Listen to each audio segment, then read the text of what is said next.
Hello, my name is Heather Lewis. I am an RCIC and I work for Sault College in the International Department.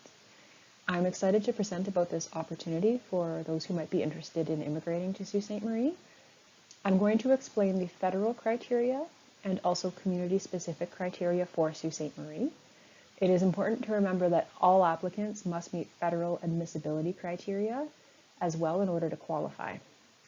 I'm going to speak about the rural and northern immigration pilot as it relates to immigrating to Sault Ste. Marie and that community's criteria, and how Sault College students or prospective Sault College students might be able to qualify for the RNIP in Sault Ste. Marie. So we are excited to hear that the RNIP has been extended by IRCC until February of 2024. And I want to help clarify this because depending if you look at the community site or at the IRCC site, it says either February or August of 2024. This is because the community can give recommendations to applicants until February of 2024, and those are valid for 6 months. So those who receive those recommendations have until August to apply for permanent residence. And so that's why if you have looked, you might see the discrepancy in those dates. So essentially it is extended until February 2024 for those who might want to apply to the community. Please note this is for general information purposes. This presentation is not to replace the guidance of a licensed immigration professional who can give you guidance on your personal case. And the information provided in this presentation is current as of February 15th, 2023.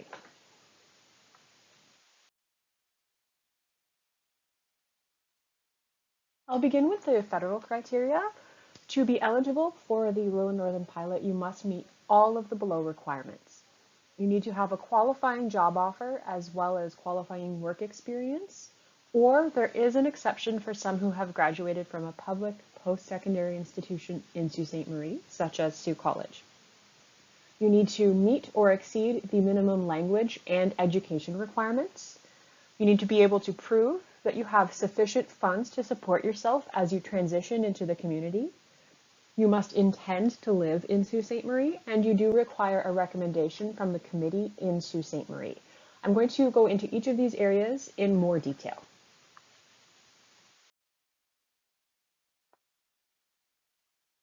I'm going to begin with the qualifying job offer. This is the most important point for qualifying for the Rural and Northern Pilot. If you do not have a job offer, nothing else will flow. So please make sure that you meet the requirement here. So you need a genuine job offer in Sault Ste. Marie. Genuine means that the offer meets the employer's needs, that the employer is actively in business, they can actually fulfill the offer, and that the employer is actually in compliance with employment laws in the province and in Canada. The offer must be full-time, non-seasonal, and permanent. So it cannot have an end date. The wage must meet or exceed the job bank minimum for the NOC code.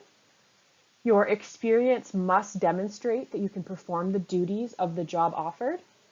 And the offer must be at a skill level related to the NOC tier. So NOC is National Occupational Classification.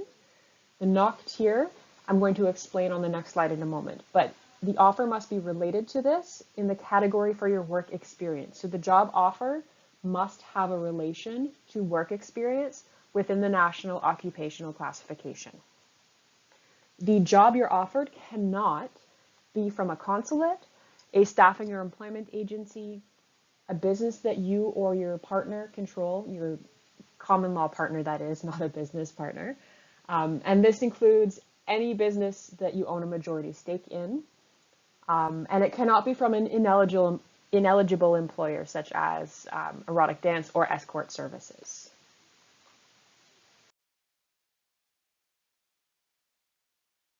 To help you better understand the requirements of the job offer and the related work experience, I am going to better explain and further explain the National Occupational Classification System, or NOC. The NOC system categorizes jobs based on the training, education, experience, and responsibilities, or tier, which are required by each job. For example, if you're at a tier 0, That is a management occupation, examples including advertising, marketing, and public relations managers. Tier 1 occupations usually require a university degree. That would be examples of financial advisors or software engineers. Tier 2 occupations usually require a college diploma, apprenticeship training of 2 or more years, or they could be supervisory occupations. Tier 3 occupations usually require a college diploma, apprenticeship training of less than 2 years, or more than 6 months of on-the-job training. Some examples there include dental assistants, dental laboratory assistants, bakers. Tier 4 occupations usually require a high school diploma or several weeks of on-the-job training. And Tier 5 occupations usually need short-term work demonstration and no formal education.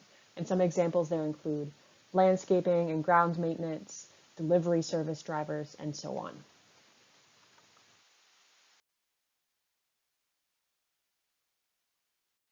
So to help you find your knock for your job offer or for your work experience to see where that lays, you can search the knock website. The URL is listed on the screen. You can search by knock code, or in this example I've provided, I've entered a job title. I've searched the word for nurse. Please make sure that it says knock 2021, as it is possible to search old versions of the knock system, but as in 2021 they have updated this system, please make sure you're looking at the current system, which is knock 2021. So when I searched the title nurse, 15 possible entries came up. They're not all on the screen because it's a very long list, but please note that this is why it's important to look at the specific knock code. It's not enough to just say that you're a nurse. There are up to 15 different jobs that Canada categorizes within this system that could all come from the title of nurse. In this case, I'm going to select practical nurse because this is a popular program at Sault College. And also, we're very proud to know that the first 2 people in Canada to gain permanent residence through the Rural and Northern Immigration Pilot were actually Sault College graduates from our practical nursing program.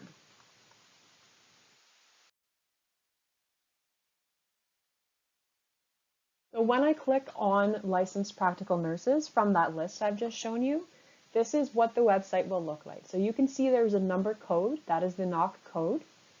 And you can also see a lot of information here.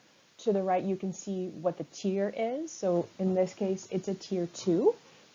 And it's important to read these areas carefully. It's not just enough to say that your job is a practical nurse. The description in the lead statement has to match, and the main duties need to match.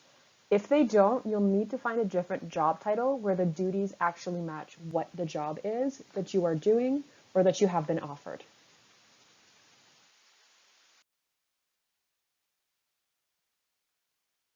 So returning to the qualifying job offer, you'll recall that I mentioned that your job offer and your work experience must be related in terms of the National Occupational Classification and the tier.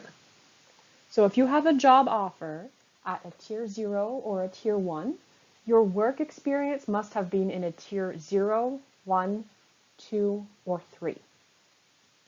If your job offer is in a tier 2 or a tier 3, then your work experience must have been in a tier 1, 2, 3, or 4.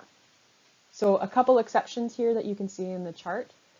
There is a healthcare exception, so they've listed some specific knock codes, and they're allowing for some specific different tiers of work experience if you're in a specific knock code there. And also importantly, if your job offer is in tier 5, your work experience must have been in the same 5-digit knock code.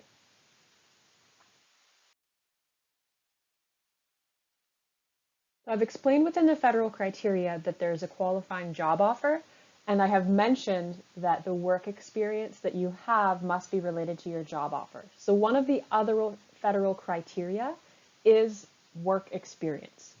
You need to have 1 year of work experience in the last 3 years. That requires 1,560 hours. That is the equivalent of 1 year of full-time work experience. The hours can be in more than one occupation, and they can have been with different employers. You can combine full-time and part-time hours, and you can have earned these hours inside or outside of Canada. However, please note, if you earned your work experience hours in Canada, you must have had authorization to work legally in Canada while you were doing that work. The hours can accumulate over at least a 12-month period. So it's not enough to just work really hard and earn the 1,560 hours in 6 months. It still needs to be a 12-month period. They're going to look at a full 12-month period. So you do need to work for 12 months when earning those hours. The work experience must include most of the main duties in the NOC, all of the essential duties listed in the NOC, and activities from the lead statement of the NOC. Please note that unpaid hours and self-employed hours do not count towards work experience here.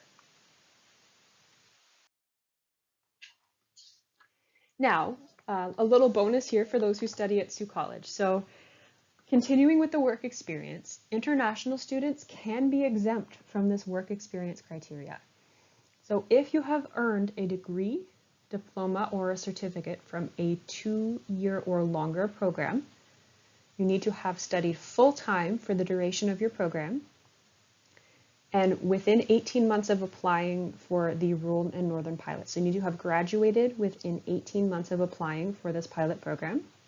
And you need to have been in Sault Ste. Marie for the length of your studies. And so they're specifying you need to have been in the city of Sault Ste. Marie, because we're discussing the specific criteria for Sault Ste. Marie, for 16 of the last 24 months that you had spent studying. To be really clear, so they've specified a degree, diploma, or certificate from a program which is 2 years or longer.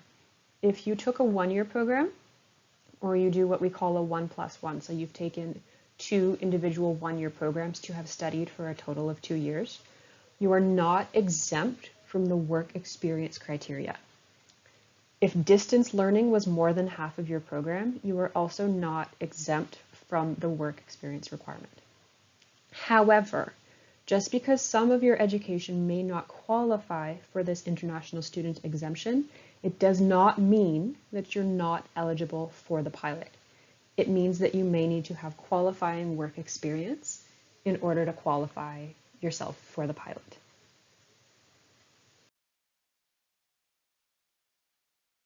The next federal criteria I'll discuss is language and education. So you need to have language requirements based on the NOC for your job offer. If you have a Tier 0 or a Tier 1 job offer, you need to have a CLB, that is a Canadian language benchmark, of 6. A CLB is equivalent roughly to an IELTS of a 5 to a 5.5, depending on the band. You can see here there's CLB or NCLC. CLB is Canadian language benchmark.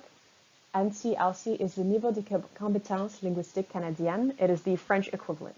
So in English or French, you need a minimum score of 6 at a Tier 0 and 1. And you can see the rest of the requirements there. You must submit results from a designated language test, and these results must be less than 2 years old. For minimum education, you need a Canadian education credential of at least high school or secondary school, or you'll need to provide an educational credential assessment report showing the equivalent to Canadian high school. And that report must be less than 5 years old.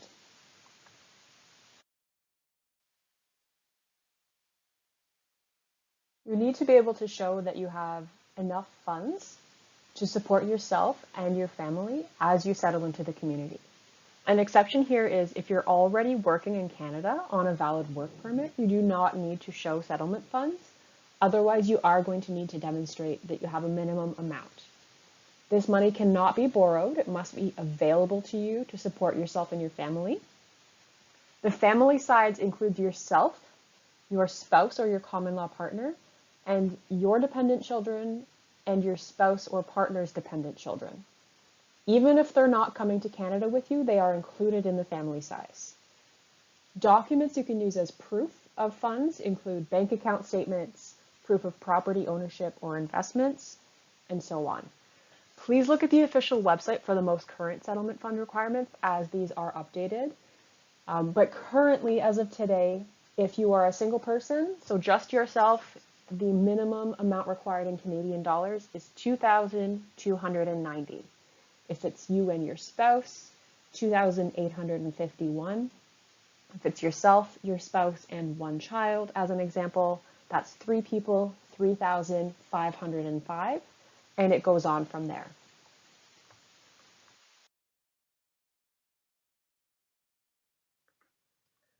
And so within the federal criteria, there is the intention to live in Sault Ste. Marie. So you must plan to live in Sault Ste. Marie. This is based on a job offer in the city of Sault Ste. Marie. And the intention is that you would move here and actually fill that job offer. It doesn't mean you can never leave Sault Ste. Marie. There is freedom of movement. However, you must genuinely intend to move here and work in the job that you are accepting as part of this program. You also require a recommendation from Sault Ste. Marie. And so that gets into the community-based criteria, which I will discuss next. So this is a summary of the community criteria. Sault Ste. Marie uses a points-based system. A total score of 70 or above is needed to be considered for a recommendation. So this is a summary. These are the factors they consider, and I will go into more detail on each. But they're looking at points based on a job offer in a priority knock group, age and work experience in one of those priority knock groups, if you've studied in Sault Ste. Marie, if you already live in Sault Ste. Marie, if you have ties to a member of the community here, and for those who have never lived here, if you have visited Sault Ste. Marie, if you have knowledge and interest in the recreational, cultural, or lifestyle activities of this community, if your spouse or partner has a valid job offer in one of the priority knock groups, or if your spouse or partner has a CLB, that Canadian language benchmark, of at least 5. And so again, starting with the job offer, because everything revolves around this job offer. So this is the list of priority knock groups that the community of Sault Ste. Marie has provided. So these are what they're prioritizing. These are identified gaps in the employment market in the community. And so when we say a job offer in one of the priority knock groups, it must be in one of these groups. Applicants with a job offer not listed in the groups above, or on this slide, excuse me, they will be considered, but only at the Community Recommendation Committee's discretion. So they are prioritizing these groups. There may be some exceptions, however, the process focuses around these groups. If you have a job offer, you get 55 points of that minimum of 70. So long as you have a job offer in one of these codes, one of these groups, there are 55 of the 70 points. And so clearly this job offer, in addition to being an actual requirement, will get you most of the points that you need. It is the most important point I can stress. Next, they will look at your age, the applicant's age on the day the application is received. So if you are 18 to 36, you can have 6 points. After that, up till 47, there are 3 points available. If you are 48 and over, then there are 0 points for age. This doesn't mean that you're excluded. It simply means that you do not get any points based on your age if you are 48 and over. They're going to look also at your work experience in those priority knock groups. And so if you have at least 2 years of experience in one of those priority knock groups, you will gain points. Up to 6 years, and then the maximum there is 10 points. And there is a bonus. So if you have at least 1 year of continuous full-time work experience in Sault Ste. Marie in the last 5 years, then you can get an additional 8 points as a bonus. This one I love to celebrate. This is a bonus for our Sault College students and graduates. So if you have studied at a post-secondary institution in Sault Ste. Marie for at least 2 years in the last 5 years, you can get 6 points. If you studied for at least 1 year in the last 5 years, you can get 3 points. So our Sault College grads, we have had grads successfully applying through this program. We're very happy. We're actually very proud of that fact that two of the first people to get permanent residence through this pilot program were actually graduates of Sault College. And so we're very happy that there are points available for our students and our graduates. I also consider this to be a little bit of a bonus. So in addition to having studied here, if you're already resident in the community, as Sault College students would be, if you own property within the boundaries of Sault Ste. Marie and you live in that property at the time of application, you can have 8 points. Or if you lease property, again, within the boundaries of Sault Ste. Marie and live there at the time of application, 4 points. So most of our students and grads, if you're living in Sault Ste. Marie and you're working here, in addition to getting points for having graduated, you also get points for living here. Again, they say you have to live in that property at the time of application. It's not enough that you buy a property or that you sign a lease. You have to actually be living here at the time. And so they're looking for people who live here, who genuinely want to stay here. You could be asked to provide a mortgage statement or a letter from the bank or the copy of your lease to demonstrate this and to make sure that these points are valid. We get into ties to the community. So they're looking to see if someone has personal ties to established members of the community. So if you have an immediate family member, and that here is defined as a parent, sibling, or child who is a permanent resident or a Canadian citizen that has been in Sault Ste. Marie for a minimum of 1 year, there are 10 points available. An extended family member, so that is a grandparent, uncle, aunt, cousin, niece, or nephew, or a friend, or a representative of an established community organization who is a Canadian citizen or permanent resident that has been living in Sault Ste. Marie for a minimum of 1 year, there are 5 points available. And so it's important to note you'll be asked to demonstrate proof of this relationship by submitting a letter of support. This needs to state the nature and length of the relationship with this person. It would have to be signed by the community member that you've identified as your connection to the community. They will not accept more than 1 letter with the application. So if you have a parent and also a grandparent who are members of this community, you will only get the points 1 time. It's not per family member. For those who have never lived in Sault Ste. Marie, there are still points available. So thus far, most of the points I've discussed are those, they're really beneficial for those who are already living here. But you can have a visit to Sault Ste. Marie. So an applicant has visited Sault Ste. Marie for at least 5 nights within the past 3 years. And if you met with at least 2 employers in your line of work during that visit, so you would need to document this. They could request receipts from hotel stays and contact information for the employers that you met during your visit. But if you've done this, there can be 8 points.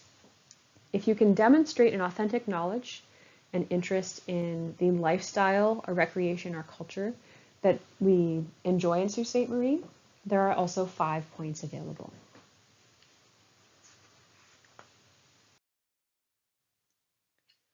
And so, if you have a spouse or a common law partner, if your spouse or partner has a valid job offer for a job in one of those priority knock groups identified, then there are 10 points available. Or if the applicant's spouse or common law partner has at least 2 years of work experience, and that does still say full-time and continuous, within a priority knock group, there are 5 points available. And so if your common law partner or spouse has English or French language skills that exceed that CLB of 5 in all categories, there are also 5 points available. It's important to note again that if you're submitting language test results, it must be from a designated language test and the results must be less than 2 years old when you apply. And so calculating the total. So again, you need a minimum of 70 points. This is not the same as any other point system. This is not the CRS points that you would see with an express entry. This is unique to the city of Sault Ste. Marie within the rural and northern pilot. So you can calculate your total based on the maximum points I've shown here. So the maximum points in each category are available. You need a minimum of 70 and the maximum total that could be available is 131. If you have at least 70 points, and you've checked to see if you meet the federal eligibility requirements. Again, you must qualify for the program. It's not enough that you have 70 points. You need to meet the eligibility requirements of the federal government of Canada, which is why I started this presentation with those. If you meet that, you can download and complete a copy of the Rural Northern Pilot application form. You can submit that online at welcometosssn.com. You can send the supporting documents once they are requested, and the application will be reviewed by the Community Recommendation Committee. If you are selected, you'll be given a nomination letter to be used for your permanent residence application to IRCC. I hope that was helpful. Unfortunately, as this is a recording, I won't be able to take any live questions. However, I hope that has given you an idea of the program and the general requirements. Again, I strongly suggest, if you're considering permanent residence, that you speak with a licensed immigration professional who can take a look at you and your profile, potentially your spouse's profile as well, and see who may be the best candidate. And they can guide you on what the best pathway could be for you and for your circumstances. So I thank you. If you're considering Sault College, I do hope we will see you here soon. And if you're just wondering about Sault Ste. Marie, I hope we'll be able to see you in Sault Ste. Marie.